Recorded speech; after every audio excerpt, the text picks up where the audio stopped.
Hello दोस्तों। कल के वीडियो में हम लोगों ने कंपनी के बारे में पढ़ा था। आज हम लोग पढ़ेंगे कंपनी की विशेषताओं के बारे में। कंपनी की विशेषताएं कितनी हैं और क्या क्या है कंपनी की विशेषताओं में।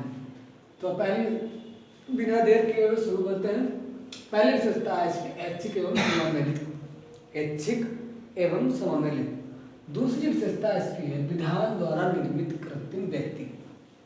विधान द्वारा निर्मित कृत्रिम व्यक्ति। तीसरी विशेषता है इसकी प्रथम वैधानिक अस्तित्व।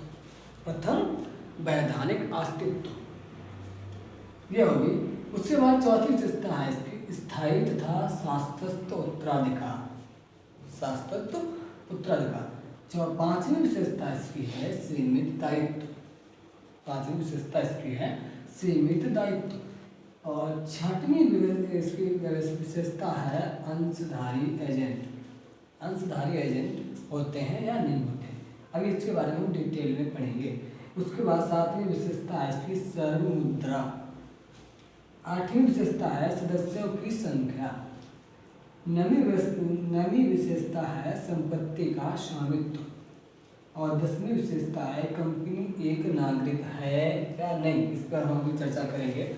उसके बाद आती है 11वीं विशेषता जो है अंशों का हस्तांतरण। कंपनी के विशेषता जो 11वीं विशेषता है वो है अंशों का हस्तांतरण। अंशों का हस्तांतरण। उसके बाद 12वीं जो विशेषता है वो है कंपनी का समापन। एक विधान द्वारा बनी कंपनी को समापन कैसे करेंगे, हम उसके बारे में बात करेंगे। तो ऐच्छिक और समामेलित जो कंपनी जो है, ये वाली कंपनी, समामेलित का मतलब भी आप समझ रहे होंगे समामेलित क्या है, ठीक है। तो कंपनी की सबसे पहली विशेषता जो है ये है समामेलित।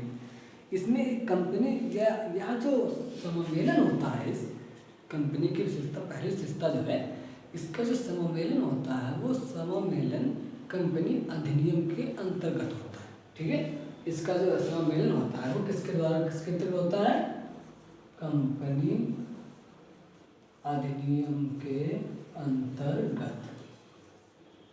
कंपनी अधिनियम के अंतर्गत होता है।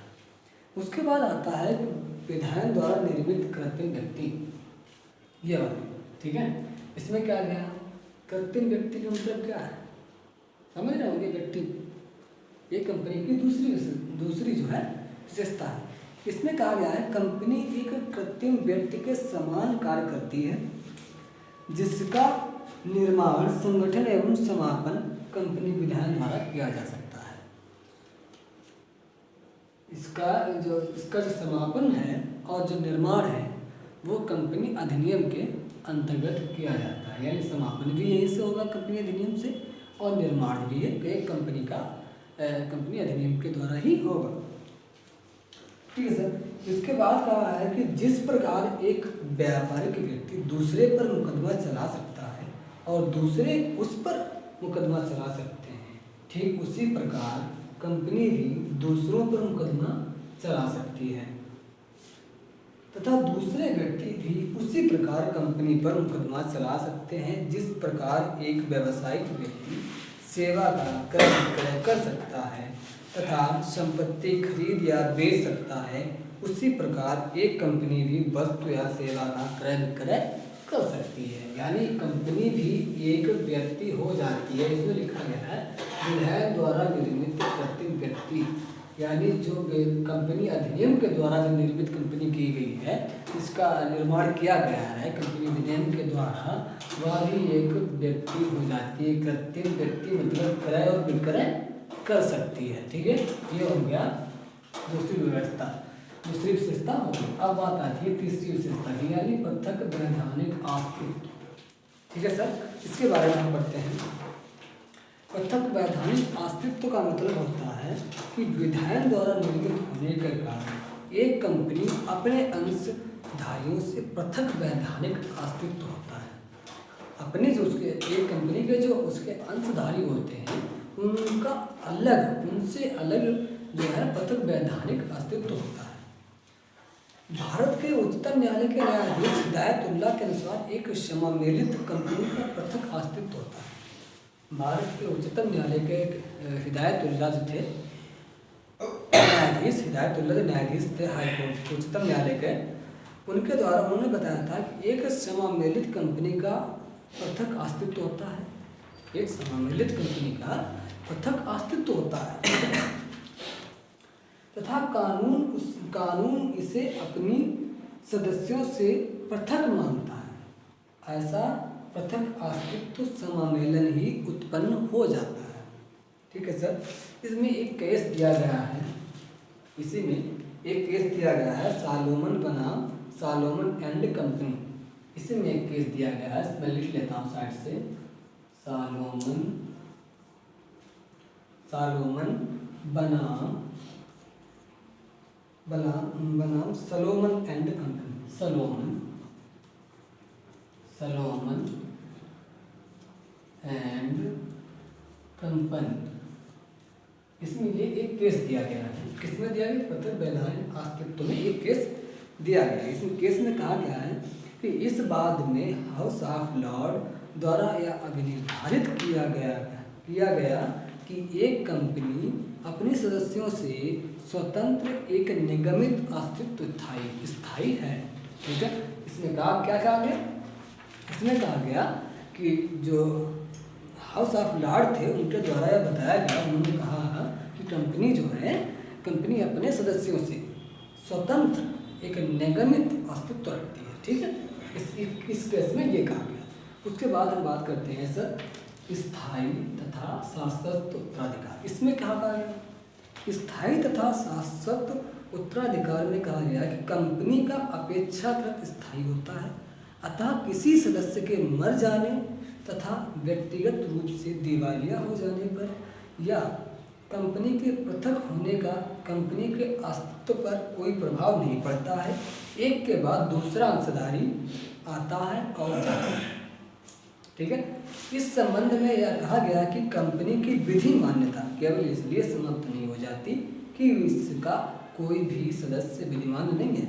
यद्यपि कंपनी के अंतिम सदस्य की भी मृत्यु हो जाती है, किंतु फिर भी उक्त कंपनी के जीवित न रहने का कोई कारण नहीं है। ठीक है सर, इसके बाद बात हम करेंगे गावर के अनुसार। इसमें एक गावर का है, इसी में गावर ने क्या कहा? गावर ने कहा कि युद्ध काल में किसी निजी कंपनी के सभी सदस्य बम द्वारा उस समय मारे गए जबकि उक्त कंपनी की सभा चल रही थी, किंतु फिर भी कंपनी का अस्तित्व ज्यों का त्यों बना रहता है तथा हाइड्रोजन बम भी उसे समाप्त नहीं कर सकता। कितनी बड़ी बात कही है। गावर के अनुसार गावर ने कहा कि युद्ध काल में किसी निजी कंपनी के सभी सदस्य बम द्वारा उस समय मारे गए जबकि उक्त कंपनी की सभा चल रही थी, किंतु फिर भी कंपनी का अस्तित्व ज्यों का त्यों बना रहा और हाइड्रोजन बम भी उसे समाप्त नहीं कर सकता। ठीक है, ऐसा इसलिए संभव है कि उसके एक सदस्य के मृत्यु पर उसका वैधानिक सदस्य उत्तराधिकारी बन जाता है। ठीक है सर, यानी कंपनी कभी नहीं मरती है, कंपनी कभी नहीं मरती है। कंपनी का नया सदस्य आ जाता है। अगर कोई कंपनी का सदस्य मर गया है उसके बाद नया सदस्य आएगा, सीधी सी बात है। उसके बाद बात करते हैं सर सीमित दायित्व। सर ये रहा सर सीमित दायित्व, नंबर 5 है सीमित दायित्व। यह कंपनी की 5वीं विशेषता है, सीमित दायित्व। ठीक है, लायबिलिटी, इक्वलिटी ऑफ लायबिलिटी। सो सीमित दायित्व, कंपनी के प्रत्येक अंशधारी का दायित्व सामान्यतः उसके द्वारा खरीदे गए अंशों के अंकित मूल्य तक ही सीमित होता है। सीमित दायित्व का मतलब है कि कंपनी का प्रत्येक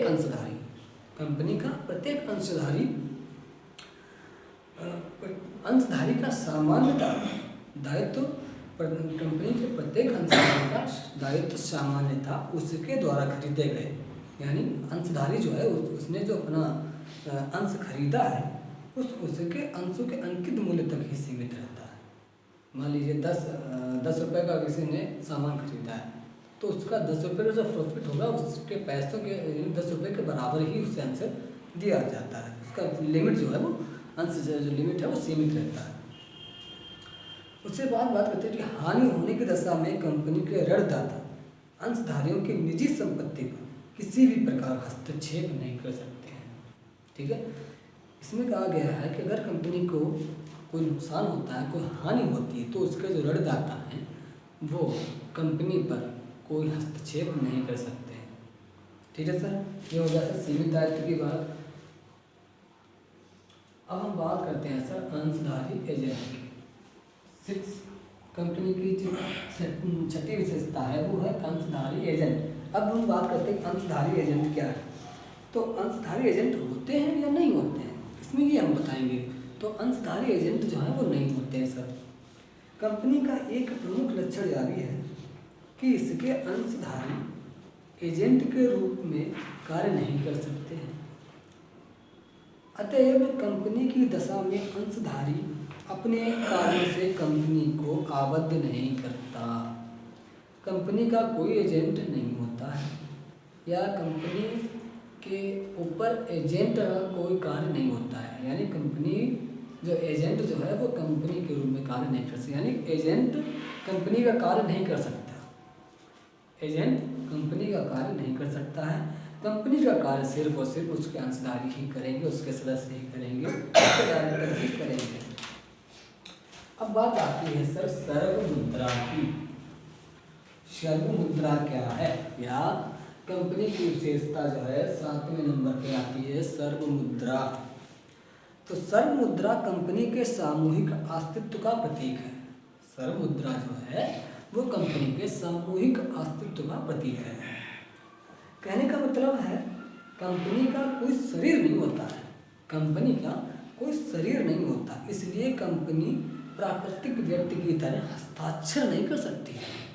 कंपनी जो है, कंपनी का कोई शरीर ना होने के कारण कंपनी अपना हस्ताक्षर नहीं कर सकती एक मनुष्य की तरह। जैसे कि एक व्यक्ति जो अपने हस्ताक्षर करता है और कंपनी हस्ताक्षर नहीं कर सकती है। इसलिए कंपनी को सामान्य मुद्रा रखने का अधिकार दिया गया है जो उसके हस्ताक्षर का कार्य करती है। सामान्य मुद्रा रखने का अधिकार दिया गया है जो उसके हस्ताक्षर कार्य करती है। कंपनी द्वारा निर्मित किए हुए प्रपत्र व बिल आदि पर इसे लगाया जाता है। बिल आदि पर लगाया जाता है। जिस प्रपत्र पर इसे नहीं लगाया जाता है उसके लिए कंपनी उत्तरदायी नहीं है। ठीक है सर। उसके बाद हम बात करते हैं सदस्यों की संख्या। सर 7 होगी, 8वीं पे आते हैं। सदस्यों की संख्या एक सार्वजनिक कंपनी में सदस्यों की संख्या में कोई प्रतिबंध नहीं है। एक सदस्यों की संख्या में कोई प्रतिबंध नहीं है तथा इसके सदस्यों की अधिकतम संख्या इनके द्वारा निर्मित अंशों की संख्या तक चाहे जितनी हो सकती है। न्यूनतम संख्या 7 होती है और एक निजी कंपनी में सदस्यों की संख्या 2 से लेकर 50 तक हो सकती है। हमने उसमें पढ़ा था पिछले वाले दिन, कल वीडियो में जो पढ़ा था हमने कंपनी, प्राइवेट कंपनी और पब्लिक कंपनी। पब्लिक कंपनी हमने बताया था कम से कम 7 सदस्य होते हैं, 7 से अधिक भी हो सकते हैं, कितने भी अधिक से होते हैं उनकी कोई लिमिट सदस्यों की नहीं है। और प्राइवेट कंपनी में हमने बताया था प्राइवेट कंपनी में कम से कम 2 सदस्य होते हैं, उससे अधिक 200 हो सकते हैं। ठीक है सर, उससे ज़्यादा नहीं हो सकते। तो वही इसी में वही बात बताई गई है। उसके बाद हम बात करते हैं सर संपत्ति का स्वामित्व। उसके बाद हम बात करते हैं सर संपत्ति को स्वामित्व। तो संपत्ति का स्वामित्व जो है वो कंपनी की संपत्ति पर केवल कंपनी का ही अधिकार होता है। संपत्ति पर स्वामित्व की बात हो रही है, संपत्ति का स्वामित्व जो उसकी बात हो रही है सर, तो कंपनी की संपत्ति पर केवल और केवल कंपनी का ही अधिकार होता है, ना कि उसके सदस्यों का। ना कि उसके सदस्यों का उस कंपनी पर कोई अधिकार नहीं होता है, कंपनी पर कंपनी का ही अधिकार होता है। कंपनी का कोई भी सदस्य कंपनी की विधिमान्य अथवा उसके समापन पर कंपनी की संपत्ति पर अधिकार नहीं रख सकता है। समापन भी कोई नहीं रख सकता है। कोई सदस्य जो है कंपनी का कोई सदस्य कंपनी के समापन पर कोई अधिकार नहीं रख सकता है। सर ये हो गया संपत्ति का स्वामित्व। तो उसके बाद हम बात करते हैं सर कंपनी एक नागरिक है या नहीं। कंपनी एक नागरिक है या नहीं। सर कंपनी एक नागरिक नहीं है। मैं बता दूं आपको, सर कंपनी एक नागरिक नहीं है। कंपनी एक व्यक्ति है। कंपनी एक व्यक्ति ही है। कंपनी एक नागरिक नहीं है। अगर हम डिटेल में बात करें तो हमारे भारतीय संविधान के अनुच्छेद 14 हमारे भारतीय संविधान के अनुच्छेद 14 के अनुसार कंपनी एक नागरिक नहीं है। ठीक है सर। कंपनी का अस्तित्व अपनी अंशधारी से पूर्णतः पृथक होता है। इसे एक नागरिक की भांति मौलिक अधिकार नहीं होते हैं। एक नागरिक के भांति इसे मौलिक अधिकार नहीं होते हैं। जो मौलिक अधिकार मनुष्यों के लिए होते हैं, व्यक्तियों के लिए होते हैं, सर इस कंपनी के लिए कोई अधिकार नहीं होता है। अतः एक कंपनी एक मौलिक अधिकार के विरुद्ध वाद नहीं प्रस्तुत कर सकती है। ठीक है सर। कंपनी एक नागरिक है या नहीं समझ गए होंगे आप अच्छे से कि कंपनी एक नागरिक नहीं है। क्यों नहीं है? क्योंकि यह भारतीय संविधान अनुच्छेद 14 के अधीन नहीं आती है। जो अधिकार व्यक्तियों को दिए गए हैं वो इस कंपनी नागरिक को नहीं दिए गए हैं। ठीक है सर। इसके बाद हम बात कर लेते हैं, इसमें हिदायतुल्लाह जो न्यायाधीश हैं उन्होंने कहा था, चीफ जस्टिस हिदायतुल्लाह के अनुसार कंपनी के सदस्य समावेदित कंपनी का निर्माण करते हैं। यद्यपि सभी सदस्य भारत के नागरिक हैं, फिर भी कंपनी भारत का नागरिक नहीं बन सकती। जिस प्रकार कंपनी के सभी सदस्य नागरिकों का विवाह जो जाने से कंपनी का विवाह नहीं हो जाता नागरिकों का विवाह हो जाने से कंपनी का विवाह नहीं हो जाता है। उसके बाद हम बात करते हैं सर अंशों का हस्तांतरण। सर उसके बाद हम बात करते हैं अंशों का हस्तांतरण। अंशों का हस्तांतरण का मतलब है कि कोई व्यक्ति अपने अंश एक दूसरे को हस्तांतरण कर सकता है, उन्हें बेच सकता है, उनके नाम कर सकता है। साधारण कंपनी के अंशधारी जो होते हैं वो अपने अंशों का हस्तांतरण किसी भी व्यक्ति के पक्ष में कर सकते हैं। ठीक है सर। कि अपने किसी भी व्यक्ति के पक्ष में कर सकते हैं।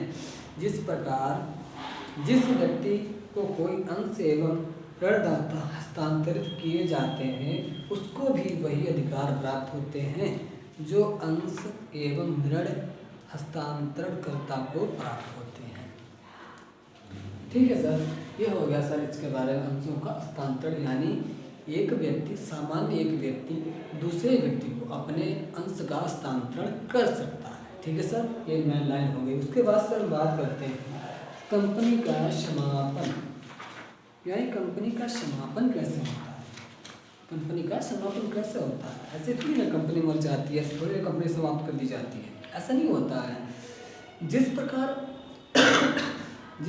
कंपनी का निर्माण होता है कंपनी अधिनियम के अंतर्गत, जिस प्रकार कंपनी का निर्माण होता है कंपनी अधिनियम के अंतर्गत, उसी प्रकार कंपनी अधिनियम के अंतर्गत कंपनी का समापन भी होता है सर।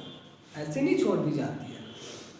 जिस प्रकार इसमें भी लिखा है हमने, जिस प्रकार एक कंपनी का निर्माण अधिनियम द्वारा होता है और इस हेतु अनेक वैधानिक यानी जो कंपनी अधिनियम की जो औपचारिकताएं हैं उनका पालन करना भी आवश्यक होता है। कंपनी का निर्माण हो गया, ठीक है, कंपनी का निर्माण कंपनी अधिनियम के अंतर्गत हो गया और कंपनी अधिनियम के अंतर्गत जो औपचारिकताएं हैं